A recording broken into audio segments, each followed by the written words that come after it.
Character analysis of Claudius, the antagonist of Hamlet.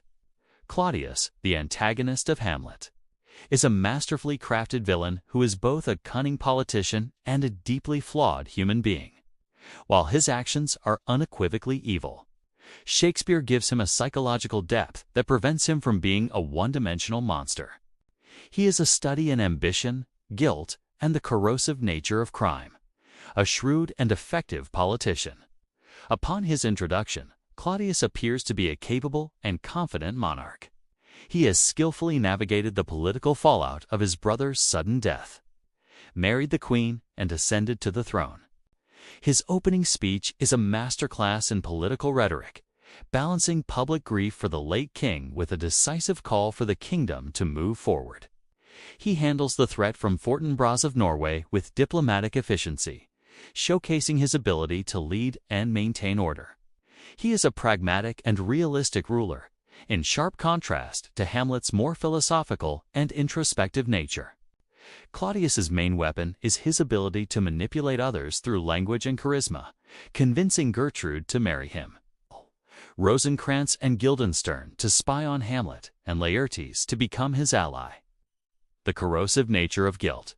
Despite his outward composure, Claudius is haunted by his crime.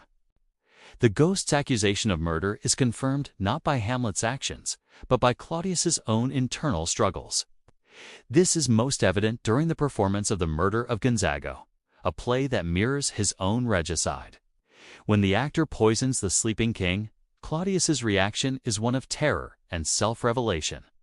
He rises and storms out, his occulted guilt, now openly apparent to Hamlet. His most revealing moment comes in his soliloquy, where he attempts to pray for forgiveness. Here, Shakespeare gives the audience an intimate look into the king's tormented soul. Claudius confesses to the primal eldest curse opponent, a brother's murder, explicitly linking himself to the biblical story of Cain and Abel. However, his prayer is ultimately futile because he cannot bring himself to truly repent.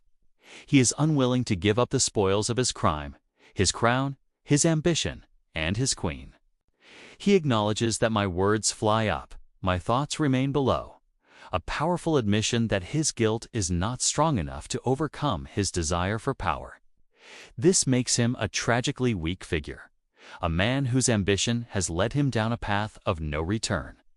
Motivated by lust, power, and envy, Claudius's actions are driven by a potent mix of lust, ambition, and a sense of inferiority to his brother.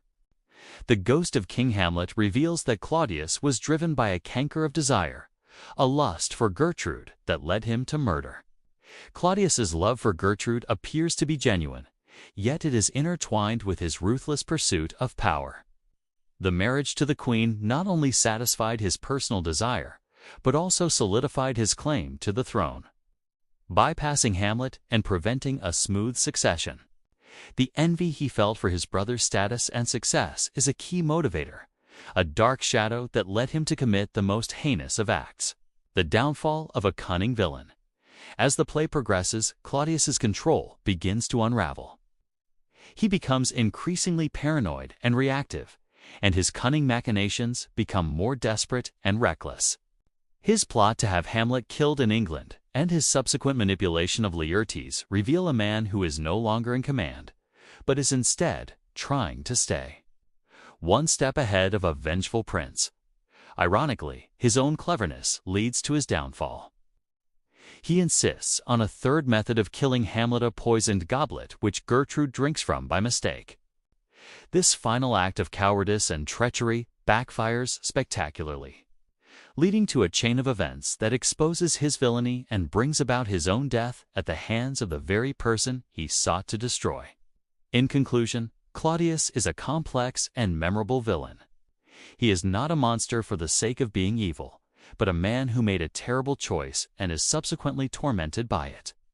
His character serves as a powerful commentary on the corrupting influence of unchecked ambition and the inescapable consequences of one's actions. He is the rotten heart of Denmark, and his downfall is a necessary and tragic catharsis for the play.